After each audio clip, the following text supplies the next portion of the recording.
I'm Josh Allen, and welcome to the Baked In Podcast, where I sit down with industry innovators to uncover the unique ideas and values that are baked into their businesses and have led to extraordinary success.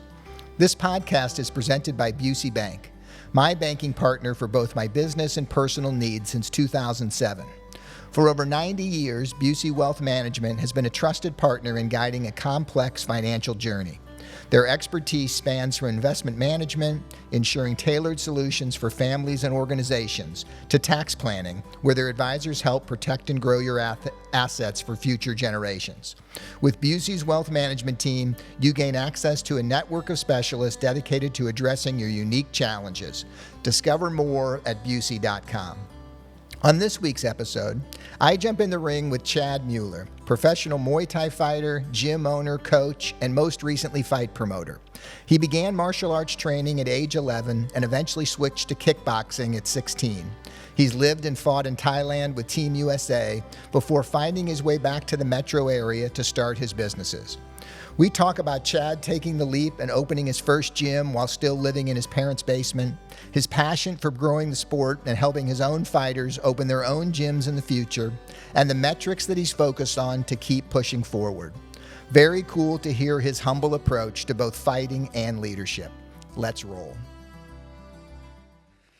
So let's start with just a little bit of history so we sort of know what's going on. But you started the first gym in 2011. Is that right? You were 22 years old. What I loved about the story was you were personal training, doing some coaching, and you were getting $15 an hour, and the guy who was paying you was getting 60, and it didn't sit well. Yes, I was like, hey, I'm not the best mathematician, but I was like, I feel like I'm getting kind of the bottom of the barrel here. So you were still fighting professionally at that time, or I was an amateur fighter at that time. I had just moved back from Florida. I was going to the University of Florida, going to school down there, and I kind of got a summer job, and then I bought a car, and I was like, oh, crap, because I wanted to go back to Florida, and I bought the car, and I was like, oh, shit, I can't go back now. I got to pay for this, and then I kind of got stuck here, and I'm so glad I did because it, shaped, what I'm doing now, and love absolutely everything I'm doing right now. So and initially it was, you were subleasing space from a dance studio at night, and it was sort of more for a novice, cardio, kickboxing kind of stuff. I mean, I think you said you took an early group on, and all of a sudden it was a bunch of soccer moms. Yeah, I'm so lucky, to start the way I did start because I was able to make a lot of mistakes that would have cost me a lot of money. That didn't cost me really anything. And, back when I first started, Facebook marketing wasn't a thing yet, and Groupon was huge. And I kind of accidentally on purpose, fell into the whole cardio kickboxing thing. And then, yeah. And so that, obviously, you moved out of the dance studio within a year, right? And you were it's in Maryville, Illinois, where I guess at the time it was Maryville Boxing. Correct. And just sort of kind of grew that until, I think you sort of described it as kind of competition coming in and the world changing from a competitive landscape with title boxing and Orange Theory and CrossFit and everything else that was sort of happening in the mid 2000 teens, right? Yeah. So and I think I forgot the number, but I think it's around only 5% of the population even works out.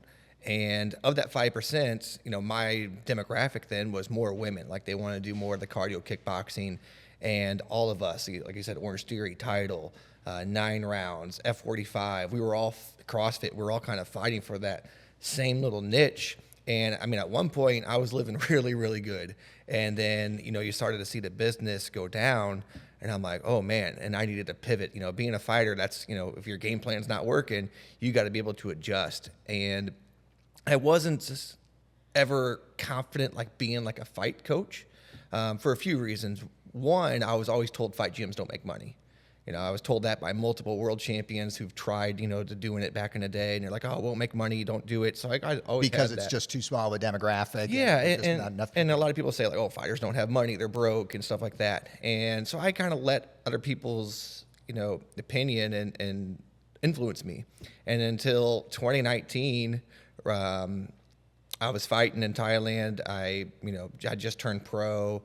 And I was fighting on the world stage, and I actually had the confidence finally, all right, I can coach this, I can do this. But I had a little extra catalyst was my gym was about to close because, we just weren't bringing in the money, and I couldn't do it no more. And I was like, you know what? I'm gonna pivot. And COVID happened. And then I was like, all right, now I have to pivot. This is like the perfect time. We all had the COVID pivot. Yeah, like this is the perfect time. So I rebranded the Maryville Muay Thai, and which is what I'm passionate about. 10, 11, 12 years ago, back when I first started, it never would have worked because no one knew what Muay Thai was 12 years ago. And now Muay Thai is starting to get bigger. So I'm like, all right, now is the time to do this. And we are absolutely blown up. I got over 30 active fighters, just fighters competing. Most, I would say the rest of our members, 90% of them don't fight. They just want to hit the bag. They want to train. They maybe want to spar, learn self-defense. And then I opened up my second gym over here in St. Peters, Missouri. So that's the All Saints. Yeah, it's the All Saints. Yeah. So you've got 30 fighters that you're training, and how many total members? I mean, like, what does that percentage end up being? Like, how many? Yeah, so at Maryville we have like 120 members, and then at All Saints we're at like 70, and we've only been open there for about a year now. And we don't do any kids classes. We're getting ready to start some, so people have been bothering me about it for long enough. Like, all right, listen to the customer, let's do it. So, sure. Yeah. Yeah, my grandfather, I say it all the time. My grandfather told me to shut up and listen to your customer. They'll help you figure out how to grow your business. Absolutely. So what makes Muay Thai? Can you sort of give me the martial art like separation or the differences between these things? Oh man, I don't know if we have enough time to get into all that. So Muay Thai, it's a martial art, which I love, and that's why I think a lot of people are drawn to it. Versus, MMA, it's kind of lost its martial art in an essence of like I want to say like the atmosphere in some of the gyms and stuff like that. And the same with boxing. You go in there and it's like dog eat dog. And Muay Thai, it's still very harnessed into martial arts. And, you can punch, you can kick, you can knee, you can elbow, but really a lot of it's about respect. So when I was living in Thailand and fighting out there, the Thai people are just some of the most humble and amazing people in the world. And it was really eye-opening to me. I'm like, oh, okay, you don't have to be an asshole to be a fighter. Okay, cool, because around here it's a little different. Sure. And so I really tried to harness that at my gym. And I think that's why we've grown so much is, it all starts from the top. If I was a jerk at the gym, then I'm going to draw that type of people in. And, our membership, and that's why people come in. So this isn't Cobra Kai from... No. This is, this is real authentic Muay Thai, and it's just, it's almost hard to explain because there's so many, And at the same time that you were pivoting, it sounds like you had a knee injury, pretty severe knee injury that sort of ended your professional career in 2020. Is that right? Yeah. So I dislocated my knee for the fourth time. And it had been 17 years since I'd done it. The last time I was like in 7th grade, right? So I thought I was like over this stage, and it happened again. And I was like, all right, well, I guess this is my time to kind of focus more on coaching. And I'm so glad I did because, like I said, it changed my life. And, that's kind of right before COVID. And I'm just grateful it happened. As weird as that sounds, So what makes a good coach versus a good fighter? So a good coach versus a good fighter. Well, first you have to care about your fighters. Some of these gyms, they throw people into a fight. I don't know, it's because they're ego or something and they're not ready. And you can get people killed or hurt, severely in there. And that's not okay. And part of it is knowing the levels. I've performed and fought at the highest level there is over in Thailand. I know what the levels of training are. Those guys, when I lived over there, we trained 5-6 hours a day. People come over here, they train for an hour, right? So the levels. So a lot of these coaches, a lot of these people, they will throw a fighter in the ring and they really don't know the level of culture or a level of competition that's really out there. And they go out there and get their ass whipped. And, then they wonder why, right? So part of it is knowing, what the real levels are and being honest with yourself of, okay, what level am I at and what level can I get these people to? And so the other thing that you've done, you just launched in 22, I think, the stand-up fight series. Yeah. So sort of you've got these 2 gyms now. Yep. Now you have this stable of fighters. Yep. And yet you were looking for more opportunities for them to fight. And you're now one of the youngest promoters in the country. Is that right? Yeah. So it's kind of cool. I've always wanted to be a promoter. I didn't know how to do it. And I was at a tournament in South Carolina. I was fighting out there. And I walked in to the room. They have the big ring in there, right? Then I walked into the next room, and all these people are fighting, one-on-one, not like a brawl. Like all these people are fighting in this other ballroom on just like the floor. And I was like, what is going on in here? And someone said, hey, this is a no-knockout tournament. I'm like, that's pretty cool. how do I get involved with that? And they go, oh, go talk to this guy over there. This is Johnny Davis. He's the promoter. So I went and talked to him, and I brought that to St. Louis first. So it's a no knockout tournament where people can get experience. And the reason I'm explaining why this is important is soccer, right? There's Corey leagues, or not Corey leagues, but there's, house leagues, rec leagues, and then there's tournament teams, right? Baseball, you got the Corey league, you got like your grassroots feeder systems. For kickboxing and Muay Thai and MMA, there was nothing. So you would go out there into that casino, get knocked out, get hurt, or have a really bad experience, and guess what happens? They quit the sport. So there was no just feeder system. So I wanted to bring that here to St. Louis. So what is not for the novice? What does no knockout mean? Meaning that you're not punching to the face.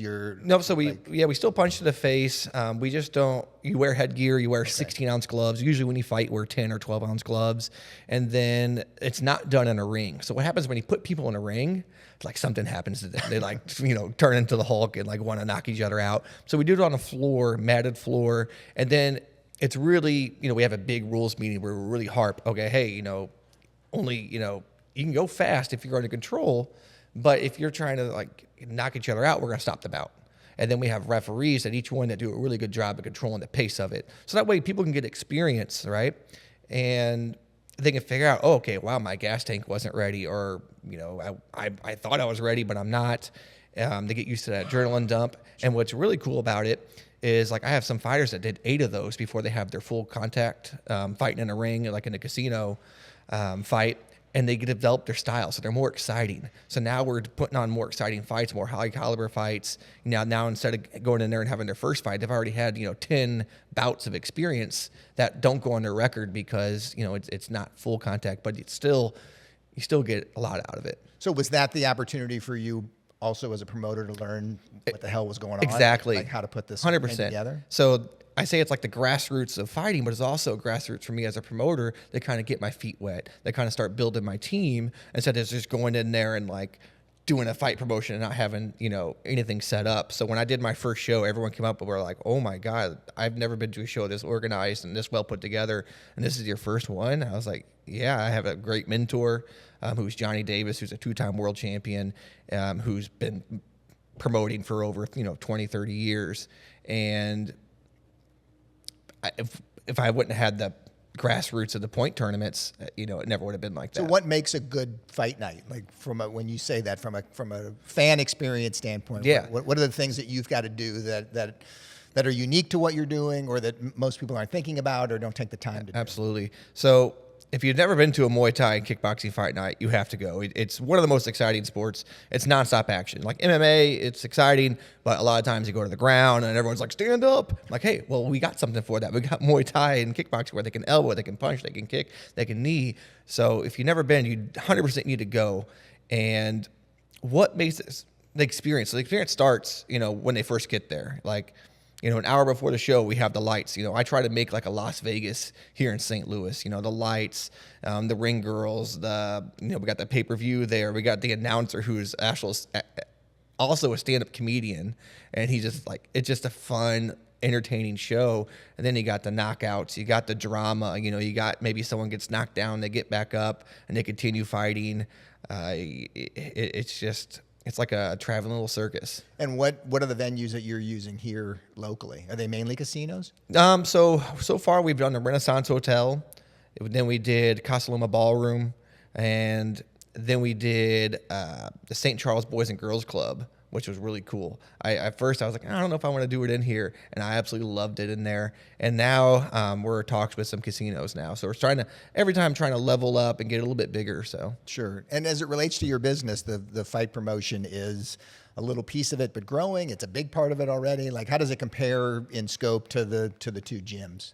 Yeah. So the promotion really helps the gyms because last fight card, out of the 16 fights, 10 of them were my fighters. Because some of my guys have, 10, 15 fights. It's hard for them to find fights. So I have to bring people in from all across the country, from California, New York, Florida, Minnesota. So with that, I'm able to bring in a lot of top talent and put on world-class shows. Are there a lot? Are there a lot of promotion across the country for Muay Thai? Are they a lot of cities? They're starting to pop up. But like I said, a lot of these promoters, it's just the show's not there. There's some good local shows here in St. Louis, and they get guys out of backyards and put them versus someone who's been training at like a high level gym, and it's not right. You won't find those matchups at mine. Everything is like everyone comes from legitimate gyms, and I have a really good network from fighting for a long time. I have friends from all over the world that I can bring in to put on, really high caliber fights. So let's transition a little bit to the business, because I'm curious about, and especially just sort of the challenge. I mean, you go from being a 22-year-old kid who's an amateur fighter. I think I read that you very entrepreneurial family. Mm-hmm. Your dad was an entrepreneur. But what was the biggest challenge in making that transition? Because now you got to worry about a rent payment, you got to worry about promotion, you got to worry about retention of members and classes, and building core values and all this kind of stuff. Like, what was the hardest part of that? About when I first started, you mean? So when I first started, it was actually really easy because I was young. I just moved home from college. I was living in my parents' basement. I had literally nothing holding me back. If I failed, who cared? I was subleasing. And that's why I was really happy to do the grassroots style that I started. Like, a lot of people think like, oh, when I first start, I got to have like the best of the best. And like, no, you just got to start, And if you don't start, if you don't start anywhere, you'll be nowhere. Exactly. And, I built it up, and we are where we are now, but I'm very grateful for that grassroots start. And that'd be my tip to anyone that like wants to get into business is like, you don't have to have everything perfect when you first start. Yeah, and subleasing took a little pressure off of you. Absolutely. But what about so a year later though, you signed a lease, right? So that was a little scary. That was getting scary. I was like, oh my gosh, like anything, you have that self-doubt and all that. But the same mentality I use when I fight, I use it for business. So what I tell my fighters all the time is it's from this book called The Power of Now. And I use it for every aspect of my life is nothing happens in the past, nothing happens in the future, focus on the now. And that's what I would do in fighting, because a lot of times when you fight, like, oh my God, what if I go out there and I get knocked out? Well, you cannot think like that, because one, it never happened yet. And if it does happen, now I've worried about it twice. And if it doesn't happen, now I've worried about it for no reason. So you just always got to I would always kind of bring myself back to that center. And that's what made me such a good fighter, is I could be very present in the ring and the moments leading up to it. But in business, you got to balance those things, right? Because you have to be thinking about future revenue, future members, and all that stuff. So you got to sort of balance those two things. Are there particular core values, or is there? I mean, you mentioned the humility, which I think is really cool.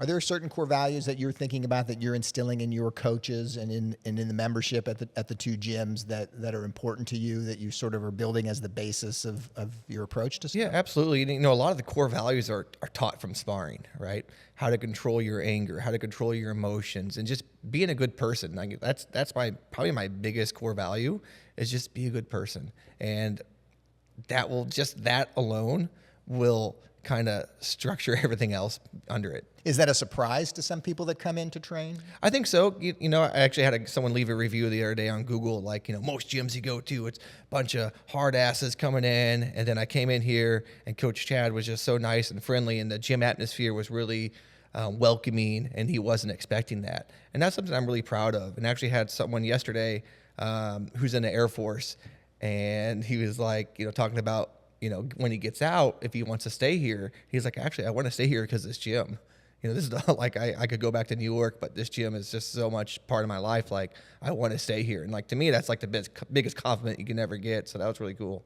Has it been hard to find coaches that kind of carry that same mentality, or is no, not at all? Because all of my coaches have come from training under me. Okay. Yeah, so they know what I expect. They know the way I coach, the values that I instill in all of them. So that's been really easy.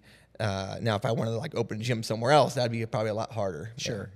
And is that part of the thought process? Is more gyms? Yeah. So I just opened a second one, and when I do the other ones, I'm not going to open them up for me. I'm going to help some of my fighters open up their own gyms, because I want to really grow the sport of Muay Thai and kickboxing. Because right now I have the only two gyms that do Muay Thai in St. Louis, and Muay Thai is really starting to grow across the country. And I want to continue growing the sport, and I also want to help out my fighters. A lot of these guys, they don't have plans. They don't know what they want to do, or they're in a job that they hate and they love Muay Thai and they want to be able to make money. And I have no problem coaching them and helping them in that way as well. So that's sort of that vision as you continue to just sort of expand the community Absolutely. in St. Louis and giving folks an opportunity. That's really cool. I mean, you could do that through, I guess, partial ownership or support or mentoring. I mean, there's so many ways in which that can sort of evolve and develop. Yep. So what has been like what keeps you up at night as you sort of look at these two gyms, and the power of the now is interesting as you sort of talk about it, but at the same time, there's got to be some anxiety and worry as it relates to running two businesses and building a promotion business. Yeah, I mean, things that keep me up at night mostly, if we have a big fight coming up, that kind of angst of, all right, is my guy ready? And just that kind of nervousness. A lot of coaches talk about you get more nervous about your fighters fighting than you did because, I can't control, when they're in the ring. But for the business part, So there's more anxiety about is my fighter ready than am I going to sell enough tickets? Well, I'll talk about that's part of the business. Yeah, I'm curious because you're wearing both hats. Yeah, which I think is super fascinating because you've got to put this event together. And you've got to make sure that the fan experience is what you want it to be. And at the same time, like you mentioned, 10 of the 16 guys fighting are your fighters. So you've also got to figure out how to calm them down and get them ready. And I mean, you're wearing an awful lot of responsibility for one of these evenings. Yeah. The ticket sales, it's always nerve-wracking because a lot of people, they wait last minute to book the tickets, So I would say almost 40 to 50% of our ticket sales are day of or the day before. And that's always nerve wracking. Like, that's why I don't really like doing shows in the winter. Cause if there's like a bad ice storm or snowstorm, you're screwed. You're going to be eating ramen noodles for a couple of weeks, getting back on your feet after that. Cause these shows, they are a lot of money to put on. And that is, that's definitely one of them.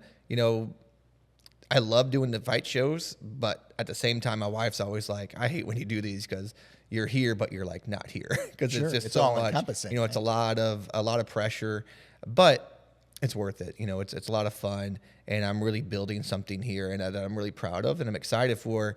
And I would say another thing that makes me lose sleep is matchups. So a lot of times a fighter might pull out like the week before, and then you got to find, especially like someone's like big ticket seller. Well, shit, now I got to replace that fight. And that's always a fun little hiccup that always happens. Sure.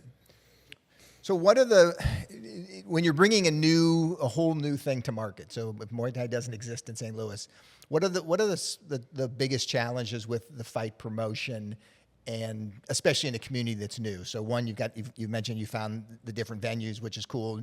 You've done all parts of St. Louis, but from a marketing standpoint, how do you get the community interested and excited? Yeah, so, a lot of it, we're very lucky to have social media, coming up now because I can't imagine doing this without that. So I have a really good network. So I'm with the IKF, that's the International Kickboxing Federation. We have a big network. So I was able to use a lot of their marketing material, a lot of their videos to kind of help promote. And the fighters, they're almost like little salesmen, right? So part of the matchmaking process for local shows, you have to have a certain amount of local fighters because they are going to sell a lot of the tickets. A lot of people don't know what Muay Thai is. They're not going to just go out and buy tickets. I wish they would. That'd be great. Sure. And it drives me crazy because I know how awesome of a sport this is. They sell out arenas across the pond over in Europe. They're selling out arenas for Muay Thai shows. And we can barely get, 800 to 900 here in America.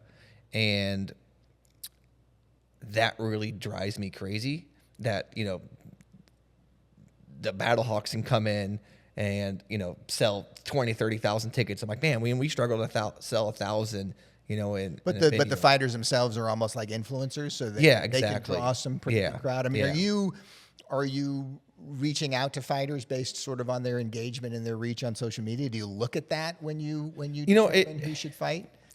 It does have weight. So if I have a fighter that, has fought for me 2 or 3 times and they sold 6 tickets, I've had people locally who haven't even sold 6 tickets. I'm like, really? And so I'm not going to go out and bring a guy in from Minnesota to come fight you, or, you know, because I got to pay for their travel, their coach, their hotel, and all that stuff. That's not going to happen. Or if you're a pro fighter and you can't sell more than 10 tickets, well, I'm not going to pay you $5,000 to fight. Like, that doesn't make sense. Why would I do that if you can't even sell tickets? So part of being a fighter is learning how to market yourself. And that's something I do with my gym, is I teach my guys how to market themselves. How do you do that? What does that look like? So I have a website that's created, and I also do these podcasts too. And there we have, you know, videos in there. I have like prompts they can post, and I just teach them about marketing.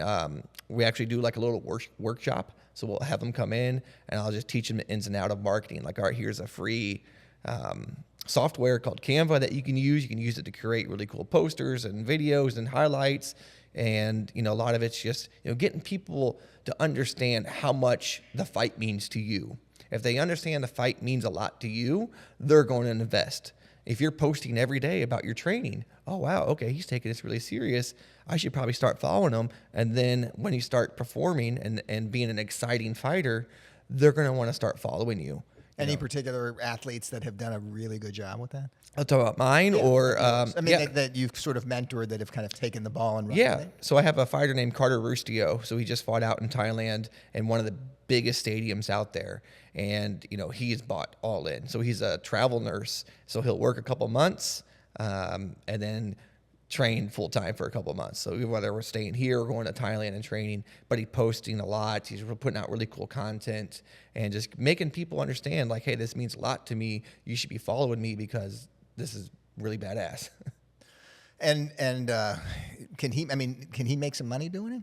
Yeah. So Muay Thai, it's starting to come up finally. You know, after years, like when I fought in Thailand, I made $300. that was like good money in Thailand Per fight. Yeah. And so a lot of those guys did it for the love of it, right? But now with ONE FC, it's starting to get bigger, right? It's starting to get bigger. You know, I've had, you know, pros here that I've paid that are, you know, their biggest paydays, and they've done like MMA and kickboxing as well. So it's starting to grow, but part of it is, you know, do you sell? Like, is it for me as a promoter going to be worth it to pay you that? But it is on the way up. Like, I cannot wait for the day that I can write out, you know, $100,000, $200,000 checks, you know, for this sport.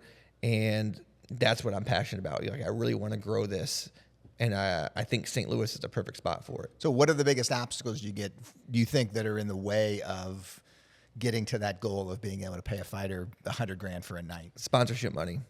You know, so that's what I've been trying to grow. I haven't really tried too hard yet to get sponsors. I've been really trying to get the program running first, so that way I can say, all right, here's our numbers, you know, here's what we can do for you, you know, versus just saying like, hey, sponsor us. You know, I want to come in with the game plan, show them, you know, some really good KPIs that, you know, I can show them, and that it'll be worth it for them. So what are the metrics that are most critical, you think, in convincing a sponsor? When you talk about the KPIs, what do those look like? Yeah, so really brand awareness. So like, you know, how many clicks, how many views are we getting, you know, leading up to a fight? So right now, our last one, we had over 400,000 impressions in like the month before and the month after. So about 2 months of the fight coming up. Are they live streamed in addition to? Yeah, the fights are on pay-per-view as well. They are, okay. Yeah, yep. And how does that work? I mean, somebody else carry that fight for you? Do you do your own pay-per-view? How does? Yeah, so my mentor, Johnny Davis, he actually created his own live pay-per-view platform. So it's their own website. And so then I just go in with them, and then, you know, we just do a nice little split on it. So. And how does that revenue for you compare to the like ticket sales revenue or the event revenue? It doesn't? It's not great right now. I mean, it's not terrible. You know, I think locally we're probably up there on it. But, you know, as we start, you know, put more money in these and start bringing in bigger fighters from Thailand, you know, from, you know, Europe, some of these bigger names, which I want to do, that's going to help sell the tickets. That's going to go up as well. So if you have 800,000 or 900,000 people coming to the events, how many are watching? Just out of curiosity, how many are watching? You said 1,000? Didn't you say you have 800 or 900 tickets you're selling? Oh, yeah, 100. Yeah. So then how many folks are watching on live stream? Online, we're anywhere between like 200 to 300. Okay. Yeah. Yep. So it's a small percentage of even what you're doing locally. Yeah. So what? Going back to sort of the business and the gym, because a lot of the members aren't fighting. A lot of the members are there for fitness or confidence or some of those things. So what are you trying to impart on those folks? Like what are the what are the goals in terms of what you want to leave those athletes with as you give them this experience with Muay Thai? Yeah, so a lot of them, it's going to be either getting in better shape and feeling like they can protect themselves. So even though they don't want to fight, they want to learn, like, hey, if something does happen, they want to feel confident that they can protect themselves. And I had some really cool stories where a guy was a security guard somewhere out here, actually in St. Louis, and he got attacked, with a guy with a bat, and he said, hey, the training, he was only like 2-3 months in. He's like, this Muay Thai training I did saved my life. He's like, I was able to keep the guy away. And he's like, if without that never would have happened. So like hearing stories like that, it's really cool. But just having that confidence, a lot of people just, when you learn how to fight, just something happens to you that you just feel a lot more confident, in everything. So when you think about that for folks, do you train them differently? Do you set the gym up differently in order to be able to give those folks those skills and that confidence? Or do you just put them in sort of the same kind of curriculum, I don't know what the word would be, the same kind of training that you would a fighter, and it just sort of kind of leads to that if they're not interested in fighting? Yeah, no, so we have like 3 different main classes. We have our call it our pad work. So that's where like they're hitting the focus pads. And that's where I still teach, self-defense, like, all right, if I'm in a situation, here's what I can do, from here. And we do a lot of stuff like that.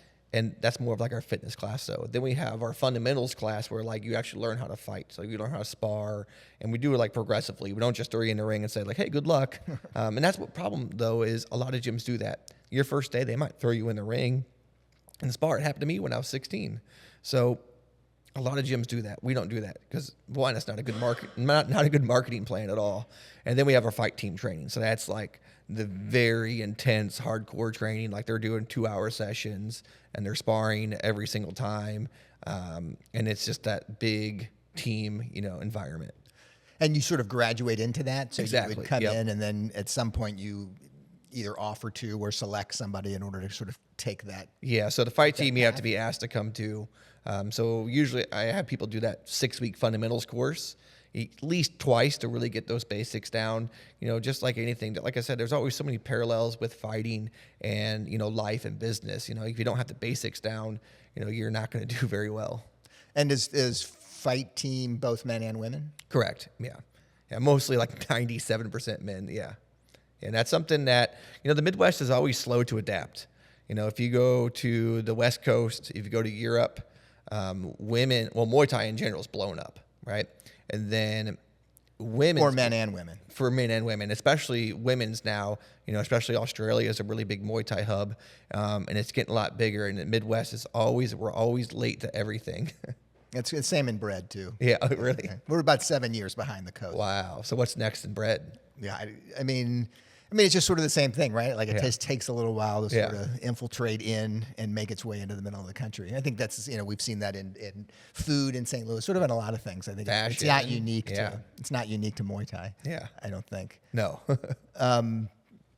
Are you marketing in particular to women? Like as you do your marketing and as you try to grow the membership and grow the gyms, are there things that you're doing differently in order to attract more women into the gyms? I used to, and I don't indirectly do it anymore. I don't, do ad campaigns for men and some for women anymore. I just do everything in general now. I've just had a little bit better success with that. My whole thing is, if someone wants to do the sport, they're going to want to do it. So I kind of stopped segregating the advertisements that way, and I haven't seen a big difference at all. What's the most successful form of marketing for you? Like what is it that moves the needle as it relates to getting folks in the door? I love Facebook ads. I've been running them since they started, and that's been the biggest thing for me. But actually Google Ads has been performing really, really well. Like keyword search? Like just... Yeah. So, because with Google Ads, a lot of times it's more hot leads, right? People are looking up Muay Thai or boxing, so they're kind of already ready to go. So I've been putting more money into Google, but still Facebook for me. I tried TikTok ads. The quality of leads were just not there. I haven't done any Snapchat or anything like that. I do want to get into YouTube ads though. Sure. So that's my next one. And you said just the fight promotion in general, just promoting fights. Yeah, let because of the people know that it's affiliation out to there. the gym Exactly. sort of helps, right? Yeah. What's next, like in the short term, as you sort of look ahead? Is it finding these fighters to help open these gyms? Is it like where are you headed in the next 3 to 6 months? Yeah. So right now I'm just really focused on growth. Getting into gyms, just filled as much as I can. I have a They couple. both have capacity to continue to grow. Maryville's pretty full, but I think we could do like another 20, 30 full-time members. I would be happy with. And then All Saints, same, about another 20, 30. That one would be pretty much at capacity for the times we have. I can always add more, like mornings. Like right now, we just do afternoon sessions. So adding more morning, that'll be, helping out quite a bit. But I've really just redid my CRM, which is my customer relationships marketing. And I can already tell this is going to be absolute game changer for me. So everything is automated now. And because before, I had to get a lead, right? And maybe they didn't schedule, free intro class. Well, that lead would just kind of fall away. Well, now I have this automated marketing system that, automatically retargets follows up. them. Goes Exactly. back Well, because I get their phone and their email and their text. And then I could then send text messages, hey, you haven't booked your free intro class. What's holding you back? They don't answer 4 days later. Hey, what's your goals? Why did you want to start Muay Thai? And then, they don't answer. It continues following up, where before I would have lost that lead. Yeah. And that's been successful? I mean, So I literally just started that last week. I just redid my whole website and implemented that. And I've already seen a huge uptick, in people booking and people. It's going to help with my retention because, once someone joins, they go into a different, automation, and then I'm able to, nurture that person on longer. So you continue to market to folks even when they're already members? 100%. Absolutely. Yep. And what does that look like outside of just, obviously you're connecting with them when they come into the gym and you're taking care of them and sort of the mindset and culture of the gym itself, but you're also following that up with some kind of email campaign as well? Email and text campaign. So, I have a podcast that's just for my members, that really kind of help, create a bond with them, have them understand the history of the sport and the gym and tell really cool stories and help motivate them. I just created a journal for the fighters, a training journal. So it has weekly goals, it has daily goals, it has monthly goals. When they come in and train, they fill it out. Little things like that for retention, make a big deal or make a big difference. I'm doing a refer a friend contest where the winner over the next 4 months, who refers every person they refer gets an entry in to win a trip to Thailand. Oh, nice. Yeah, so little things like that, go a long way, and they don't have to cost a lot of money. Like the podcast doesn't cost me any money, but it goes a long way. Sure. Yeah. No, and I mean, look, I don't think a lot of gym owners are doing the things that you're talking about, and it just makes a big difference, right? Oh, 100%. Because you're really competing for their time and attention, not just because they could be doing any kind of training, right? Yeah. And so, like you mentioned, it can be CrossFit, it could be a lot of different things, and I think it's great to hear you kind of making that. Are there particular metrics that you pay attention to on a regular basis that are kind of critical to you? Do you have a little like dashboard in your head of the things that would tell you that the business is going well because my retention numbers are X or something like that? And my retention numbers were getting pretty bad for a minute. Anytime we have like a new school year, people's schedules change. It always, kind of dips down. But I do have a billing system that, you can track all that on there. And so I am working on my retention rate. I don't do contracts. I hate contracts. As a business owner, I understand why people like contracts. But for me, if someone wants to cancel, I want them to feel like they can come back. And if I feel like if I had a contract, right, if they have to pay an extra fee to cancel, well, they're not going to come back probably because that's not a good experience. Sure. And I want to keep that door open. But also, it's a great sales thing for me. Hey, no contract. People are here because they want to be, not because they're stuck in a contract. And I fully believe that. Like, my product should be so good that these people become obsessed with the sport, and they do, and it happens. Yeah. So are you I mean, you're 4 years removed from the knee injury. Are you still training again? Or Yeah, I'm still training. I might fight next year in Thailand. So we just have a 5-month-old baby. So we're thinking about taking him over there next year. Congratulations. Thank you. Yeah, it's been a lot. I mean, is that where it all happens? I mean, obviously, going to Thailand is. Yeah, I mean, it's the Mecca out right. there. You know, like America's for baseball, you know, or football. You know, you go to Thailand, there's a fight every night on TV. You know, it's their national sport, and it's the bloodline of that country. You know, it really is. And there's just so much culturally that's intertwined with Muay Thai over there, and it's just a different beast over there. And I just love fighting it over there. And really, the rules are different. So the rules in America are made towards more like Westerners. So that's where I like to go and test myself. Are you concerned? Maybe concerned is not the right word.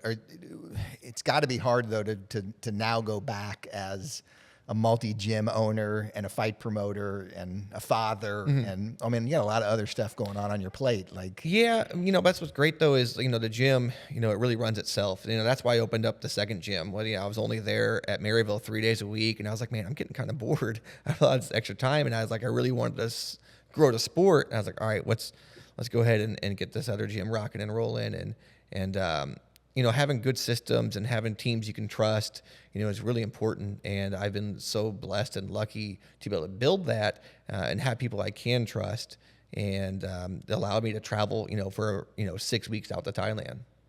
Well, congratulations on that, because I know you're under 35, right? Or just 36. 36. Yeah, yep. So sorry I missed that. I mean, to have a business that does that, I mean, I think that's terrific. So congratulations on that. And it's really cool just to kind of hear what you've got going on and what you're trying to bring to St. Louis. And I wish you all the luck in the world with the fight promotion. And one of our bakers actually trains with you. So that's how we got connected, which I thought was really cool. I mentioned I thought it was cool that he was listening to the podcast. So Yvonne, thank you for doing that. But also that we got connected. And so I wish you all the luck in the world. And thanks for taking some time this morning. No, thank you so much. It was an honor to be on here. You know, seeing some of the names that have been on this podcast, you know, it's just really humbling and very cool to, you know, be part of that and be on this. So thank you so much. I feel the same way about that too. So, well, thank you, Chad. Thank you so much. Thanks so much for joining me today. I can't tell you how much I've enjoyed sharing these insights from folks I truly admire. Be sure and follow the show in your favorite podcast player to be alerted to newly released episodes.